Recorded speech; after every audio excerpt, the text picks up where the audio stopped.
It would be synonymous with endurance. It would be synonymous with consistency. It would be synonymous with steadfastness, perseverance, self-restraint. Now, with all of this as our backdrop, here's why I believe that the fruit of long suffering is an essential trait for leadership.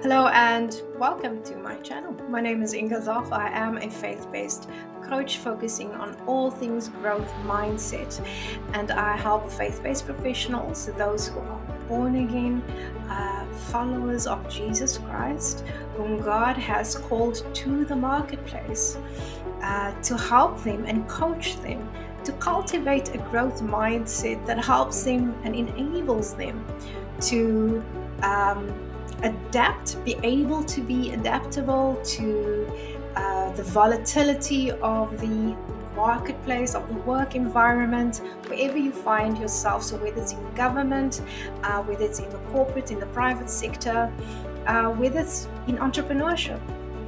If you are somebody who's a believer and a follower of Jesus Christ, and God has called you to the marketplace, then my content, my coaching services are for you. So if you would like to connect with me, I will leave all of my details on how to contact me, and also my other platform links where you can follow me as well. I will leave in the description box for you. So let's get stuck into it. This video is part of my latest coaching series called Fruit of the Spirit in the Marketplace. If you have missed any of the videos, go to the playlist. I have structured everything under that category, and you will see that I have done a video on faithfulness, I've done a video on gentleness, and today I am covering long suffering. My prayer is that you will take this content, be able to actually apply it, because I do always try to, I always joke and say I am very focused on production value. So whether it's complementary content that I do, or whether it's paid services that I offer, I always try to provide good quality information that you can actually utilize, that you can actually apply. So my prayer is that the information that I share in all of my videos are practical enough for you to actually take and grab hold of and apply. So let's get into this. Now, I've introduced long suffering as part of my written content as a strategic way or ingredient as part of leadership or servant leadership. And then also, very tongue-in-cheek, I introduced long suffering as also a key ingredient in a spiritual, or as a form of a spiritual antidepressant. So those are two very ambitious statements. So let's flesh it out a little bit. Now, the fruit of long suffering, its root word is linked to patience or patiently.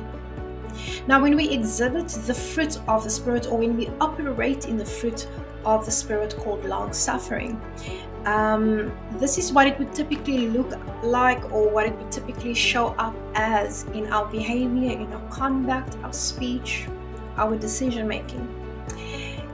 It would be synonymous with endurance. It would be synonymous with consistency. It would be synonymous with steadfastness, perseverance, self-restraint. Now, as the fruit of long suffering become more mature in the way we conduct ourselves, people on the receiving end of our behavior, our decision making, will typically, or should typically, experience the following. They should maybe either make the comment, or they might find themselves more drawn to us because we're much more pleasant to deal with, or we're more amenable. We are less impulsive. There's an air of tranquility about us. There's an air of there isn't this air of angst around us, if I can put it that way. And a lot of people are quite attracted to that, because what it does is they draw from that energy, and it makes them feel calm, cool, and collected as well. Now, long suffering is the place where we build emotional maturity, or EQ, wisdom, diplomacy, and we learn an element of finesse in how we deal with different situations. So if we connect the fruit of long suffering with faithfulness and gentleness, we're much more consistent in all that we do, especially when we believe in a cause. It makes it easy for us to cultivate long suffering, because we are then resolved to persevere and to endure. And then B, we're able to approach situations with a much more strategic bent, because we're less swayed by volatility, we're more adaptable, and that's the power and the strength and the advantage of having a growth mindset. And our emotions are more even-keeled. In other words, the very definition of gentleness. Now, I do believe that cultivating the fruit of long suffering is a very clever strategy on our part. And why do I say this? It helps us to counteract the effects of burnout on our psyche. It is a way to protect our mental well-being. It is also a way to protect our peace. In other words, the fruit of long suffering enables us with the wisdom to establish effective boundaries, enabling us to deflect that which threatens our mental space.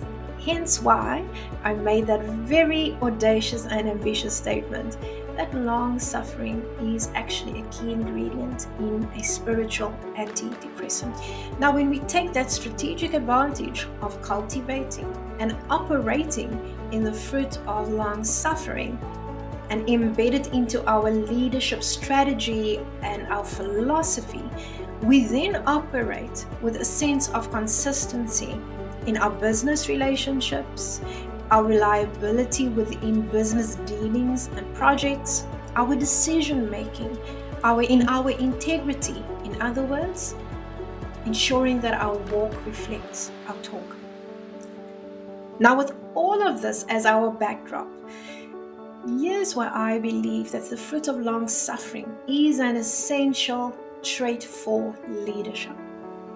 There's an air of wisdom in our conduct, what we say, what we think, what we do. We have control of our emotions, and we approach difficult situations with patience and temperance. So we are not impulsive, and we are able to clear up any impasse with diplomacy. Furthermore, the fruit of long suffering will result in a work environment that is peaceable, that is diplomatic, it is nurturing. In other words, there's a very evident absence of workplace toxicity and a presence of psychological safety that we actually bring to the work environment because of our very presence. It causes the work environment to be innovative because people are less stressed, there's less anxiety, people are more calm, and that creates an environment conducive for creativity and innovation. And of course, the work environment is much more respectful. Now, as always, I like to end off these videos with a coaching reflection moment because these are coaching videos. So let me ask you this. Are you able to recognize any of these traits, any of these behavior anchors within you?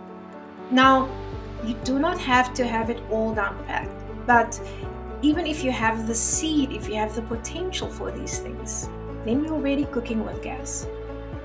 Secondly, do you believe that there is room to mature or grow more in some of these areas? If you are looking to cultivate a growth mindset, helping you to stretch and grow into these concepts that I'm sharing in my coaching videos, please reach out. I would be honored to work with you as a growth mindset coach, with the understanding that all of the work that we will do together is based on biblical principles. It is based according to the statutes and the ordinances that God has instructed His people. And when He sends us out in the marketplace, that we can walk with confidence, knowing that we are walking with and within the purpose that God has called us. And that we can also confidently know that with the presence of His Holy Spirit within us, that we are able to grow into and mature into the fruit of the Spirit. I pray that this video has blessed you.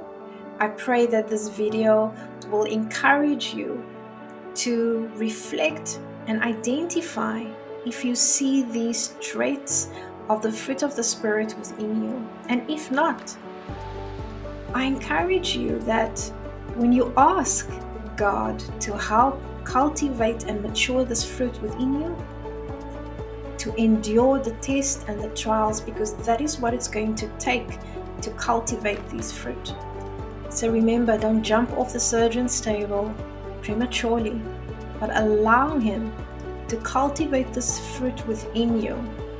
And I pray that as you continue watching these coaching videos, that it would also inspire you to always seek purpose-driven change and bring about and create impact that matters.